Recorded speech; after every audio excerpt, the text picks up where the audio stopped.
Thank you. Thank you, Mr. Chairman. Thank you, Senator Wyden. Thank you very much, Mr. Chairman. Mr. Chairman, colleagues, just a quick comment before we go to our nominee. The nomination of Gina Haspel to head the CIA comes at an especially momentous time.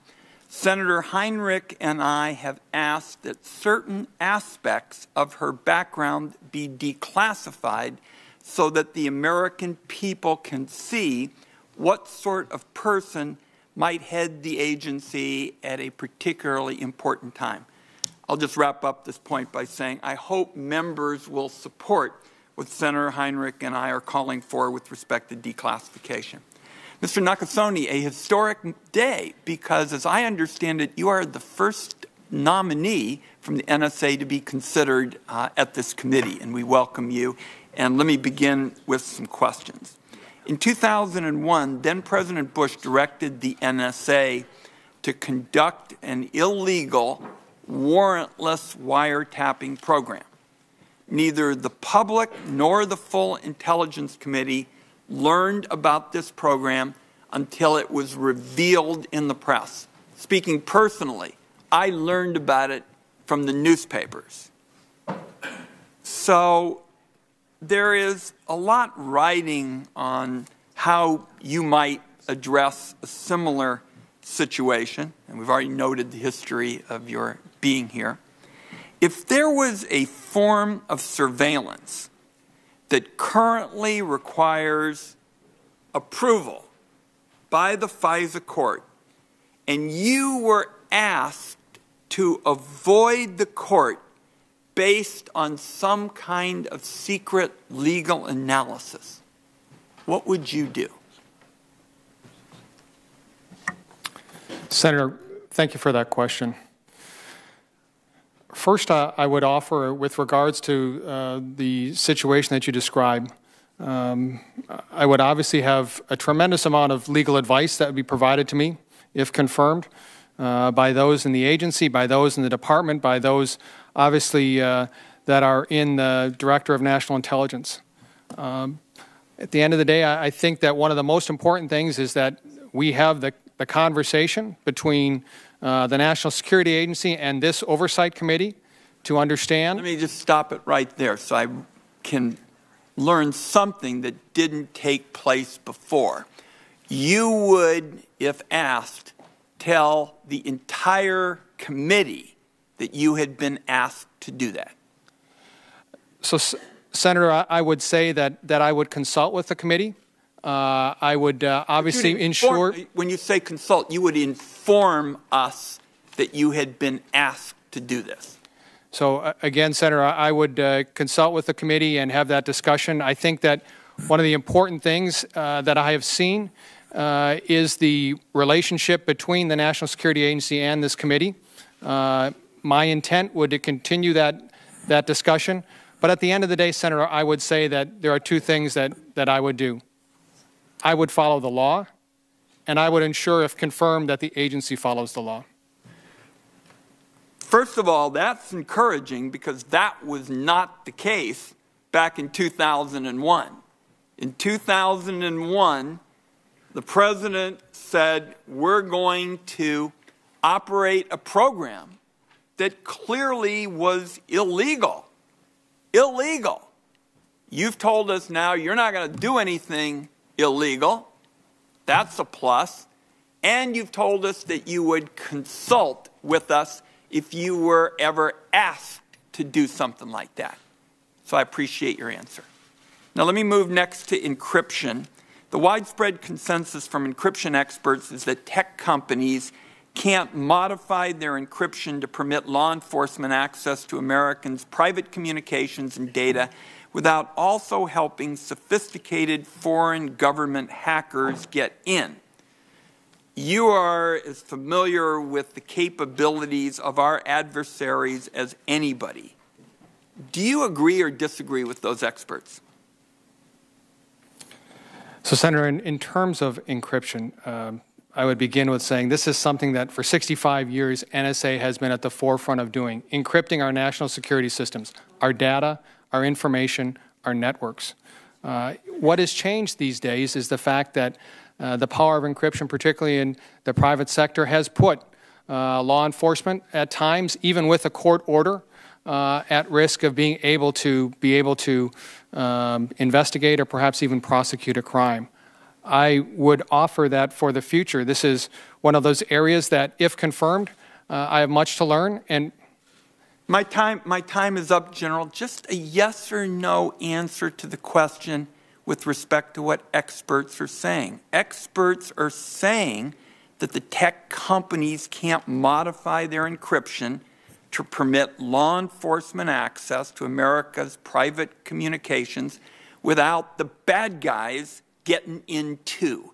Do you disagree with the experts? That's just a yes or no. So I would offer, Senator, that it's a conditional yes, that there are times when... Right. That's encouraging as well. I look forward to working with you in the days ahead. Thank you, Mr. Chairman. Senator Langford. General, thank you. Thanks for your service in the past, and appreciate you stepping up into this role.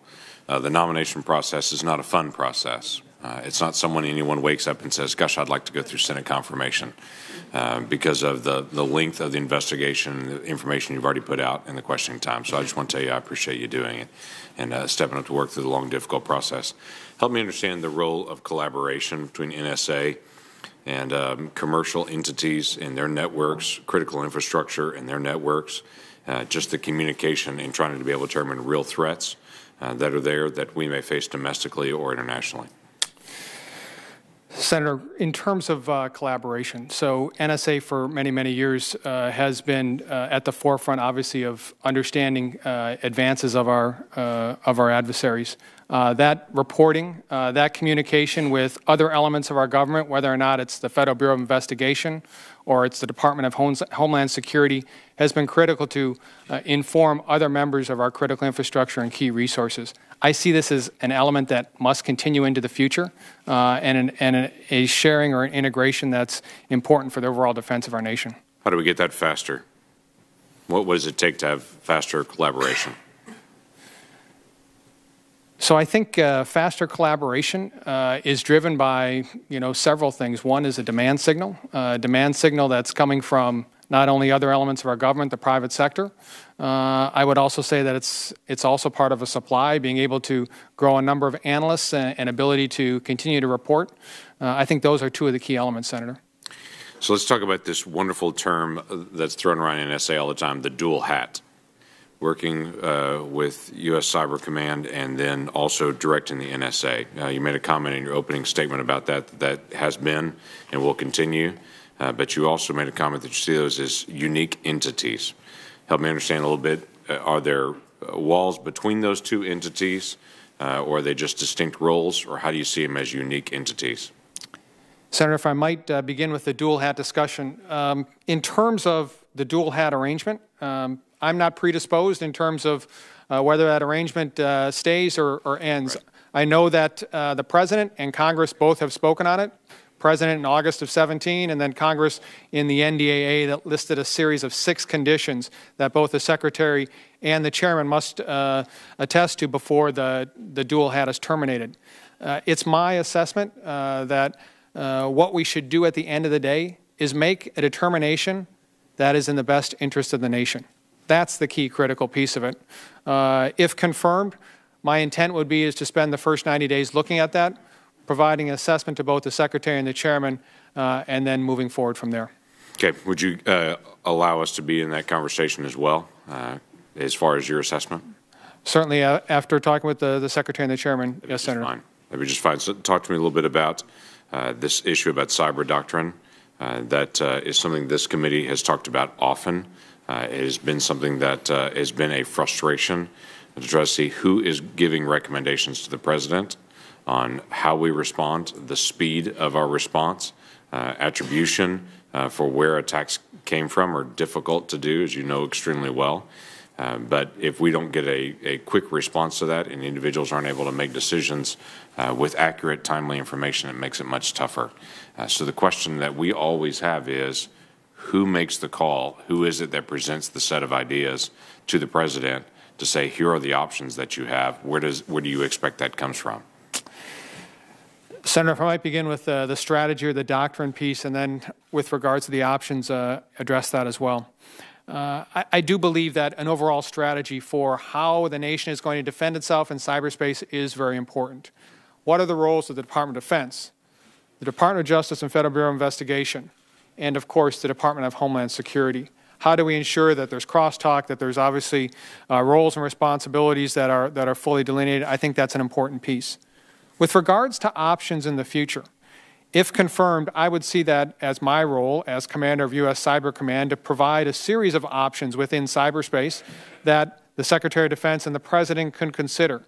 I would offer, however, that that may not be the only set of options that are necessary. When we look at the strength of this nation, the nation has tremendous strengths diplomatically, informationally, economically, and those might also be options presented. But who's the clearinghouse to be able to gather those and be the final presentation of the President? So in terms of military options, Senator, I think that would be myself to the Secretary of Defense and then the President. Okay, that's what we need to hear. Thank you very much.